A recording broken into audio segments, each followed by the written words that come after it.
Sejam bem-vindos ao Pode Crer na Bíblia. Hoje a gente vai mergulhar num tema fascinante e para alguns até um pouco assustador, os sinais do fim dos tempos. Nossa jornada de hoje se baseia no capítulo 2 do livro Eventos Finais do Ellen White. A gente vai explorar os principais sinais que, segundo o autor, indicam a proximidade do retorno de Cristo. E claro, queremos ouvir suas reflexões durante o episódio. O que te chama a atenção? O que te faz pensar? Um abraço especial para todos os nossos queridos seguidores do Pode Crer na Bíblia. Não se esqueçam de curtir, compartilhar esse episódio com seus amigos e se inscrever no canal para não perder nenhuma das nossas análises. Para começar, vamos entender o contexto geral desses sinais. É importante a gente lembrar que Jesus, no sermão profético no Monte das Oliveiras, já falava sobre os eventos que anunciariam a sua volta. Guerras, rumores de guerras, nações se levantando contra nações, fomes, pestes e terremotos. Ele menciona tudo isso em Mateus 24,6 a 7.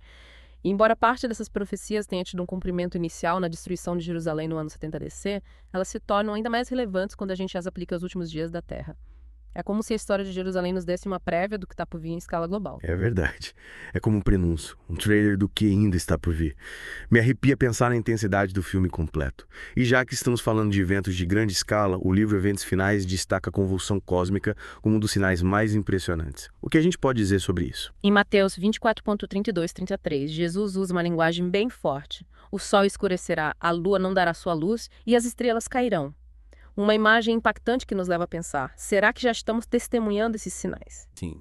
É impossível ignorar os eventos climáticos extremos, os eclipses e as chuvas de meteoros que a gente vê com cada vez mais frequência. Seriam esses os sinais cósmicos que Jesus mencionou? Exatamente. E note como em Mateus 24,33, Jesus faz uma analogia com a figueira. Assim como a gente sabe que o verão está próximo quando vê os seus ramos brotando, a gente também pode reconhecer a iminência da sua volta ao observar esses sinais nos céus. Ele ainda afirma que a geração que presenciar esses sinais não passará até que tudo aconteça. Se a gente analisar os eventos recentes, fica difícil negar que essa profecia está se cumprindo.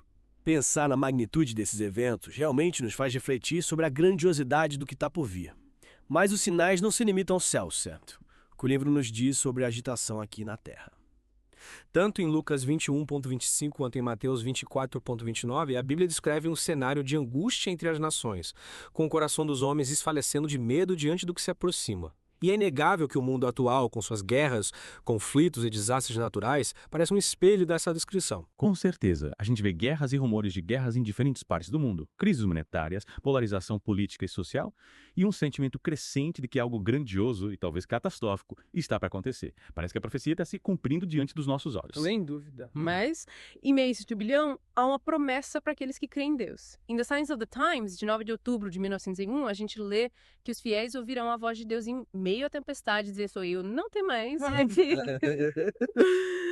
Uma mensagem de esperança e segurança para aqueles que confiam em sua proteção. Que alívio saber que, mesmo em meio ao caos, a gente pode se apegar à promessa de Deus. Mas o livro também nos alerta para outro sinal, o surgimento de falsos profetas. O que podemos aprender sobre isso? Jesus, em Mateus 24:11, nos adverte que muitos falsos profetas surgirão e enganarão a muitos. E essa profecia se aplica tanto à época da destruição de Jerusalém quanto aos últimos dias. E como a gente pode identificar esses falsos profetas? O que os caracteriza? Em O Desejado de Todas as Nações, Ellen White descreve como esses falsos profetas enganam as pessoas com promessas de milagres, conhecimento especial. Eles se aproveitam da vulnerabilidade, oferecendo soluções fáceis para problemas complexos e distorcendo os ensinamentos bíblicos para os seus próprios interesses. Por isso, é crucial a gente desenvolver discernimento espiritual. Em Mensagens Escolhidas, volume 2, a gente é exortado a pegar a palavra e não se desviar da voz de Deus revelada nela. É um chamado à vigilância constante, a não se deixar levar por qualquer vento de doutrina, mas a buscar verdade na palavra de Deus. E por falar em discernimento, Ellen White teve uma experiência marcante com um falso profeta, não é? Sim, ela relata essa história em uma carta de 1994.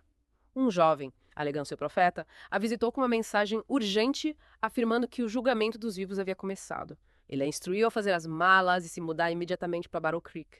E como Ellen White reagiu a isso? Com sabedoria e compaixão, ela questionou as afirmações do jovem e o confrontou com a realidade. Ela reconheceu que, embora parte da mensagem dele estivesse de acordo com a Bíblia, seu espírito estava agitado e ele estava interpretando erroneamente as mensagens que acreditava estar recebendo. Que exemplo incrível de discernimento. Ela não o rejeitou, mas o acolheu em sua casa, demonstrando paciência e o desejo de guiá-lo de volta para o caminho certo. Exatamente. Essa história nos ensina a ter cuidado com mensagens alarmistas e a buscar a orientação do Espírito Santo para discernir a verdade. Uma lição valiosa para os dias atuais, onde a gente é bombardeado com tantas informações, mensagens. E já que a gente está falando de paralelos com os dias atuais, o livro Eventos Finais faz uma comparação interessante entre o mundo antediluviano e a sociedade moderna. O que a gente pode aprender com essa comparação? É fascinante como a Bíblia, em Gênesis 6, descreve a sociedade antediluviana como corrompida, entregue à violência, à imoralidade e ao desrespeito a Deus. E Ellen White, em Patriarcas e Profetas, em uma carta de 1875, destaca como esse mesmo padrão se repete na sociedade moderna. De fato, a gente vê a glutonaria, a intemperança, a busca desenfreada por prazeres e bens materiais e a negligência com os valores espirituais e morais. Exatamente. Em uma carta de 1917, Ellen White ainda ressalta o consumo excessivo de álcool, que leva as pessoas a um estado de torpor mental e espiritual, impedindo-as de perceberem os sinais dos tempos e se prepararem para a volta de Cristo. E assim como o dilúvio veio sobre um mundo desprevenido, a volta de Cristo também surpreenderá aqueles que ignoram os sinais e se recusam a se arrepender. É um alerta poderoso para que a gente desperte da nossa letargia espiritual e busque a Deus enquanto ainda dá tempo. E por falar em sinais alarmantes, Ellen White teve uma visão aterrorizante sobre grandes bolas de fogo caindo sobre a terra. O que ela viu? Em Evangelismo, Ellen White descreve ter acordado de um sonho perturbador, onde via grandes bolas de fogo caindo sobre casas, desencadeando incêndios incontroláveis e causando pânico generalizado. Em Testemunhos Seletos, ela menciona outra visão similar, onde essas bolas de fogo destruíam cidades inteiras. E o mais assustador é que ela ouviu pessoas lamentando não terem sido avisadas sobre esses eventos. É um relato realmente chocante. Nos faz questionar. Será que essas bolas de fogo seriam uma representação de armas nucleares ou algum outro tipo de ataque? O que você acha? É uma possibilidade intrigante, considerando o avanço da tecnologia bélica e os conflitos geopolíticos que a gente presencia. Mas, independentemente da interpretação específica, a mensagem central é clara. Juízos divinos se abaterão sobre a terra e aqueles que ignoram sinais e se recusam a se arrepender serão pegos de surpresa. É um alerta para que a gente não se iluda com a falsa sensação de segurança e prosperidade que o mundo oferece, mas que busque a Deus com sinceridade e se prepare para o dia do seu retorno.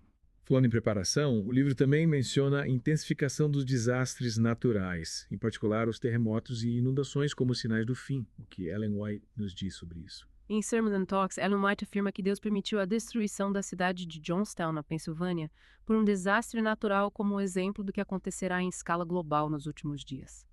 Ela alerta que esses eventos se intensificarão até o fim da história da Terra. É de arrepiar os cabelos pensar na magnitude desses desastres e no sofrimento que eles causarão. E o que me impressiona é que Ellen White, há mais de um século, já alertava sobre a intensificação dos terremotos e inundações, o que se confirma com os dados científicos atuais. Sim, e em Manuscript Releases, volume 3, ela descreve a crosta terrestre se dilacerando por explosões e erupções vulcânicas, causando tsunamis e terremotos devastadores. Ela profetiza que os ricos, que acumularam suas fortunas explorando os pobres, perderam tudo o que possuem nesses desastres. Uma mensagem poderosa sobre a justiça divina e a necessidade da gente reavaliar nossos valores e prioridades. Em Testemunhos para Ministros, Ellen White ainda nos adverte que esses terremotos acontecerão em lugares inesperados, pegando as pessoas de surpresa. Exatamente. E em outro trecho de Manuscript Releases, volume 3, ela afirma que Deus usa os desastres naturais como um meio de chamar a atenção da humanidade para o perigo iminente, para que as pessoas se arrependam e se voltem para ele. É como se a própria natureza estivesse clamando por justiça e misericórdia. Mas, além dos desastres naturais, o livro também menciona o aumento dos crimes, fomes e epidemias como sinais do fim, o que Ellen White nos revela sobre esses desafios. Em Mensagens Escolhidas, volume 2, Ellen White adverte que Satanás está atuando na atmosfera, envenenando o ar que respiramos e espalhando doenças. Ela afirma que as epidemias são consequência da ira divina e que são apenas um prenúncio do que acontecerá no futuro. É assustador pensar que o próprio ar que a gente respira pode se tornar uma ameaça à nossa saúde. E o que me preocupa é que a gente vê essa profecia se cumprindo com o surgimento de novas doenças e a resistência a antibióticos, tornando as pandemias cada vez mais frequentes e mortais. Sim, e em Mensagens Escolhidas, volume 3, Ellen White também adverte sobre o aumento da fome, afirmando que elas se intensificarão e dizimarão milhares de vidas. Ela relaciona essa crise alimentar com as ações egoístas e a exploração dos recursos naturais, que desequilibram os ecossistemas e impedem a produção de alimentos. É um alerta para repensarmos nosso modelo de consumo e produção, que muitas vezes se baseia na ganância e no desperdício, gerando desigualdade social e degradação ambiental. E em Manuscript Releases, volume 19, Ellen White afirma que Deus está exercendo seu poder moderador para conter as forças do mal, mas que em breve esse poder será retirado daqueles que persistem em desobedecer seus mandamentos. Ela lista os crimes, as fraudes e a violência como sinais de que a humanidade está se afastando de Deus e se aproximando do ponto crítico da história. É o chamado à responsabilidade individual e coletiva. Não podemos continuar ignorando as leis divinas e trilhando o caminho da iniquidade. A gente precisa se arrepender e se voltar para Deus enquanto ainda há tempo. Mas, diante de tantas tragédias e sofrimento, é natural a gente se perguntar: por que Deus permite que essas coisas aconteçam? Qual é o seu propósito por trás desses eventos? É impressionante como mesmo com tanta tragédia, tanto sofrimento, Deus ainda nos estende a mão. Ele permite que essas calamidades aconteçam como um alerta, um chamado para a humanidade reconhecer o perigo e buscar a salvação. É como se essas tragédias fossem um alarme, nos despertando para a realidade da nossa fragilidade e da necessidade de a gente se voltar para algo maior do que nós mesmos. Exatamente. Em Manuscript Releases, volume 19, Ellen White, ela complementa essa ideia, afirmando que Deus usa as calamidades para revelar aquilo que ele já deixou claro na sua palavra. É como se a natureza estivesse ecoando as verdades das Escrituras, confirmando a mensagem divina. É fascinante pensar que Deus se comunica com a gente de tantas maneiras, inclusive através dos eventos da história. É como se ele estivesse nos enviando mensagens codificadas, nos convidando a decifrá-las e a entender o seu plano. Mas é importante a gente lembrar que, apesar de Deus permitir as calamidades, ele não é o autor do mal. O sofrimento que a gente vê no mundo é fruto das nossas próprias escolhas, consequência da desobediência humana. Sem dúvida, Deus nos concedeu o livre-arbítrio, a capacidade da gente escolher entre o bem e o mal. E, infelizmente, a humanidade tem optado pelo caminho da desobediência, colhendo os frutos amargos dessa decisão. As calamidades que a gente testemunha são um reflexo dessa escolha. Mas, mesmo em meio à dor, ao caos, Deus não nos abandona. Ele continua nos amando e nos oferecendo a chance da gente se arrepender e voltar para Ele. É confortante saber que, mesmo quando a gente erra, Deus está pronto para nos perdoar e nos receber de volta. E é nesse momento de crise que a fé se torna ainda mais importante, não é? É como se as provações, por mais dolorosas que sejam, nos aproximassem de Deus, nos fizessem depender mais dele. Com certeza. As dificuldades têm o poder de nos moldar, de fortalecer a nossa confiança em Deus e nos aproximar dele. É como o ouro que é refinado no fogo. A fé genuína é provada e purificada nas tribulações. E por falar em fé, é essencial a gente lembrar que Deus está no controle de todas as coisas, mesmo em meio a um mundo abalado por crises, calamidades. É verdade. Em Testemunhos Secretos, volume 2, Ellen White afirma que o mundo não está sem um governante, que o programa dos sucessos futuros está nas mãos do Senhor. É reconfortante saber que, apesar de todas as aparências, Deus está no comando, conduzindo a história para um desfecho glorioso. Exatamente. Essa certeza nos enche de esperança, pois a gente sabe que Deus está trabalhando para o bem daqueles que o amam. Ele não é indiferente ao sofrimento humano, e o seu plano é de amor e redenção. Mas, diante de tantas profecias sobre calamidades, juízos, é natural a gente sentir medo, apreensão. Como a gente pode lidar com esses sentimentos e se preparar para o que está por vir? É verdade. O medo é uma reação humana diante do desconhecido, do perigo. Mas ele não pode nos paralisar. A fé em Deus, o conhecimento da sua palavra são o antídoto para o medo. Quando a gente entende o caráter de Deus, suas promessas, seus planos, a gente pode enfrentar os desafios com coragem, esperança, certos de que Ele estará com a gente em todos os momentos. Exatamente. Estudar as Escrituras, meditar nas profecias, buscar a orientação do Espírito Santo. Essas são atitudes essenciais para fortalecer a nossa fé e nos preparar para os tempos difíceis que se aproximam. É como construir um abrigo seguro para se proteger da tempestade. Quanto mais sólida for a nossa base espiritual, mais firmes estaremos diante das adversidades. E, além da gente fortalecer a nossa fé, a gente também precisa buscar um relacionamento mais íntimo com Deus, através da oração, do estudo da Bíblia e da prática da sua palavra. É a comunhão com Deus que a gente encontra a paz, a força e a sabedoria para enfrentar os desafios e se preparar para a eternidade. Sem dúvida. A proximidade com Deus é o nosso alicerce, a nossa fonte de força e esperança. Mas, além da preparação espiritual, o que mais a gente pode fazer para se preparar para os eventos finais? Em seus escritos, Ellen White nos aconselha a gente viver uma vida simples, saudável e em harmonia com os princípios da natureza. Ela destaca a importância de uma alimentação natural, do exercício físico regular, do descanso adequado, da exposição ao ar livre e à luz solar. É interessante como esses princípios se alinham com os conhecimentos científicos atuais sobre saúde e bem-estar. Parece que Deus, em sua sabedoria, já nos tinha revelado os segredos para uma vida mais saudável e equilibrada. Exatamente. Cuidar do nosso corpo é também cuidar do templo do Espírito Santo.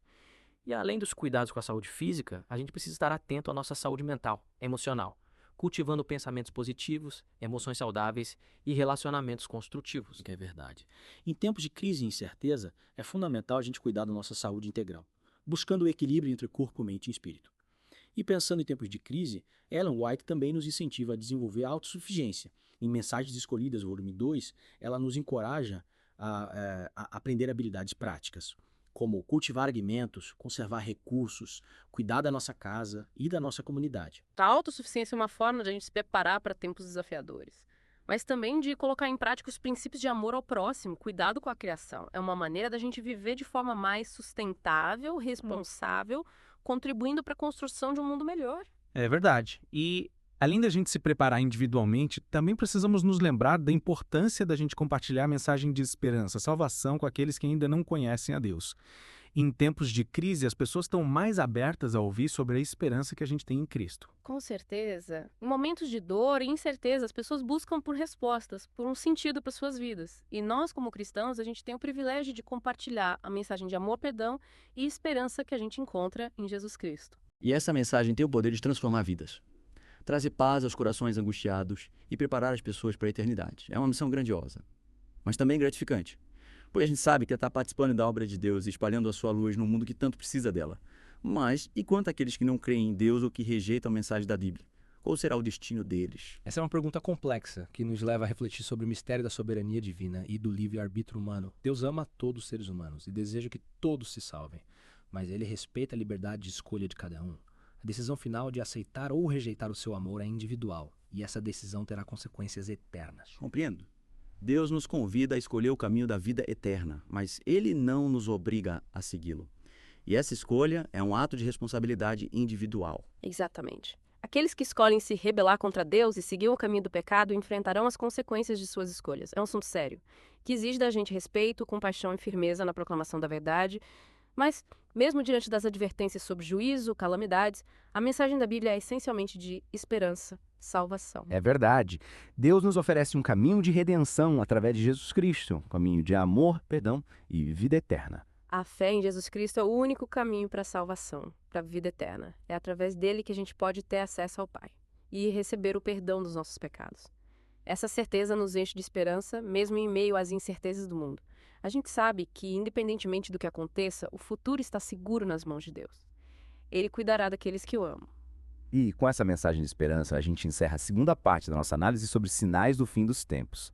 Esperamos que essa jornada esteja te fortalecendo em sua fé e te inspirando a buscar um relacionamento mais profundo com Deus. Na próxima e última parte, a gente conclui a análise do capítulo 2 do livro Eventos Finais, explorando as implicações práticas desses sinais para a nossa vida e como a gente pode se preparar para a volta gloriosa de Jesus Cristo. Fique ligado para a parte final. E não se esqueça de curtir, compartilhar esse episódio para os seus amigos e se inscrever no canal Pode Crer na Bíblia para não perder nenhuma das nossas análises. Até a próxima. E aí, pessoal, de volta para a última parte do nosso mergulho, a gente está explorando os sinais do fim dos tempos. O capítulo 2 do livro Eventos Finais, do Ellen White. Lembra? Nossa, quanta coisa a gente já viu até aqui, hein? Profecias, eventos históricos e como Deus se coloca no meio dos desafios. Ufa! Nas partes anteriores, a Bíblia e os escritos da Ellen White nos alertaram: o fim está perto. Sinais no céu, na terra, na sociedade, tudo isso para a gente se aproximar de Deus e se preparar. Mas e agora? Nesta parte final, vamos entender como esses sinais impactam a nossa vida. Como a gente se prepara para a volta de Cristo aí? É importante a gente ficar só na teoria. Essa análise precisa vir ação, sabe? Mudar a atitude, comportamento. Conhecer os sinais é importante, mas se preparar é essencial. Verdade. Conhecimento sem ação é semente que não nasce, não dá fruto. E por onde a gente começa? Como a gente demonstra que está se preparando de verdade? Primeiro, a nossa fé em Deus precisa se mostrar na obediência aos seus mandamentos. E em João 14,15, Jesus fala: se vocês me amam, obedecerão aos meus mandamentos. A obediência é a prova do nosso amor, a base da nossa preparação. E quais mandamentos a gente deve seguir? A Bíblia tem tantos. Tem algum mais importante que os outros? Em Mateus 22,37 e 40, Jesus resume tudo em 2. Amar a Deus acima de tudo e ao próximo como a si mesmo. Esses 2 mandamentos, eles são a base da lei divina, a bússola para nossas ações e decisões. É verdade. Amar a Deus nos leva a amar o próximo. E amar o próximo mostra o nosso amor por Deus. É um ciclo que nos conecta com Deus e com as pessoas.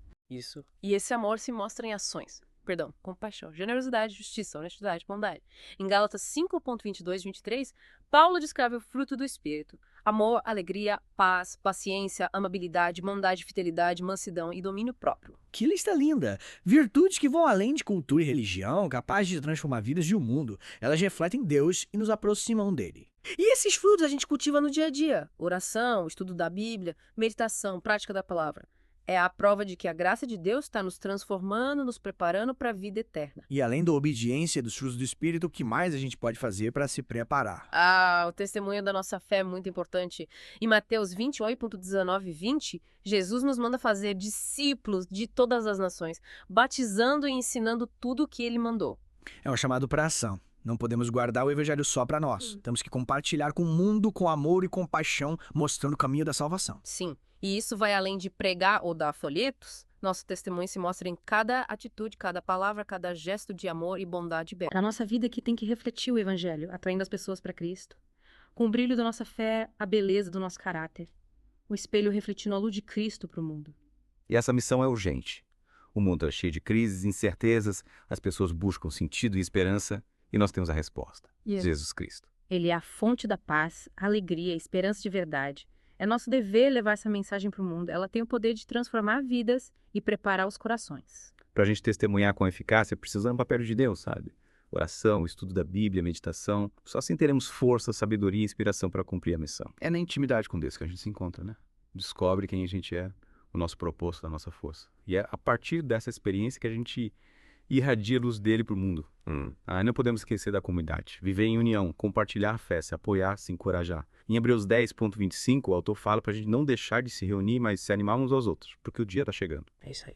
Na comunidade, a gente encontra apoio, encorajamento e inspiração para continuar firme na fé, mesmo quando as coisas ficam difíceis. E é juntos que a gente fortalece o nosso testemunho, impactando o mundo com o amor de Cristo. É como um farol guiando os barcos na tempestade. Mas com tanta coisa acontecendo, tanta responsabilidade, como a gente mantém a esperança e a alegria, sabendo que o fim está perto. A nossa esperança em Cristo não depende das coisas boas nem da ausência de problemas. Ela se baseia na certeza de que Ele controla tudo e vai cumprir suas promessas. Romanos 8.28, Paulo diz: Sabemos que Deus age em todas as coisas para o bem daqueles que o amam, dos que foram chamados de acordo com o seu propósito. Essa promessa nos segura nas dificuldades, nos enche de esperança, mesmo quando tudo parece desabar. Saber que Deus está agindo, transformando até as piores coisas em aprendizado, isso nos dá força para continuar. E essa alegria não é passageira, ela é profunda e duradoura. Ela vem da nossa união com Deus e da esperança da vida eterna, a alegria que Jesus prometeu. Tenho-lhes dito essas palavras para que a minha alegria esteja em vocês e a alegria de vocês seja completa. João 15.11. Que presente, né? Ter essa fonte de alegria e esperança. Mesmo com os problemas, a gente pode se alegrar na vitória de Cristo e na vida eterna. E essa esperança nos impulsiona a viver com propósito, com entusiasmo, aproveitando cada segundo para glorificar a Deus, servir ao próximo e espalhar o Evangelho. A vida é um presente para ser vivido com intensidade e gratidão, esperando a volta de Jesus. E assim, chegamos ao final. Vimos os sinais do fim dos tempos e como eles impactam a nossa vida. Espero que essa conversa tenha te inspirado a fortalecer a fé, se aproximar de Deus e se preparar para o grande dia do seu retorno. Que a graça e a paz de Deus estejam com você enquanto a gente espera com esperança e alegria a volta de Jesus Cristo, nosso Senhor e Salvador. E você que está com a gente aqui no Pode Crer na Bíblia, não esquece, curte, compartilha esse episódio, se inscreve no canal para não perder nada. Até a próxima!